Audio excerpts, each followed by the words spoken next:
ചെങ്ങന്മാരെ കുറേ പേര് എനിക്ക് വിളിച്ചിട്ട് നീ അത് ചെയ്ത് ശരിയായില്ല, അങ്ങനെ ചെയ്യാൻ പാടില്ലായിരുന്നു, നിനക്ക് പറ്റൂല്ലെങ്കിൽ നീ എന്തിനതൊക്കെ ചെയ്യാൻ വേണ്ടി നിൽക്കുന്നു എന്നൊക്കെ പറഞ്ഞ് മെസ്സേജ് അയക്കുകയും വിളിക്കുകയൊക്കെ ചെയ്യുന്നുണ്ട്.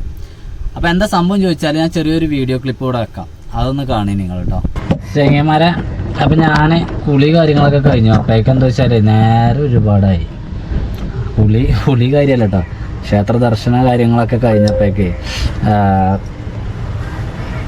എന്താ പറയുക, നേരം ഒരുപാടായി. അപ്പോൾ അതെന്താ സംഭവം ചോദിച്ചാൽ രാമേശ്വരത്ത് ഞാൻ ക്ഷേത്രം കഴിഞ്ഞ് വണ്ടിയിൽ വന്നിരിക്കുന്ന ഒരു സീനാണ് അതിലുള്ളത്.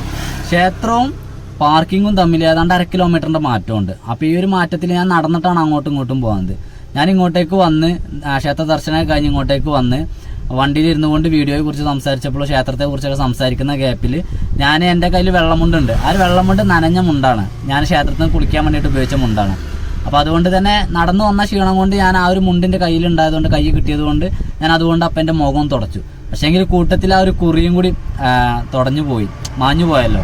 അപ്പോൾ അത് കണ്ടിട്ട് ഒരുപാട് പേരാണ് മെസ്സേജ് അയച്ചു പറയുന്നത്, നിനക്ക് ഇതിനൊന്നും പറ്റൂല്ലെങ്കിൽ പിന്നെ എന്തിനാണ് നീ ക്ഷേത്രത്തേക്ക് പോകുന്നത്, നീ എന്തിനാണ് എന്താ പറയുക അത് മായ്ച്ചു കളഞ്ഞത്, അങ്ങനെ എന്താ പറയുക ഒരു പരിഹാസം അല്ലെങ്കിൽ അതൊരു വില കൽപ്പിക്കാത്തത് എന്താണെന്നുള്ള തരത്തിലാണ് ഒരുപാട് പേര് എന്നോട് മെസ്സേജ് അയച്ച് പറഞ്ഞത്. പക്ഷേങ്കിൽ ഒരിക്കലും ഞാൻ വില കൽപ്പിക്കാത്ത ആളൊന്നുമല്ല.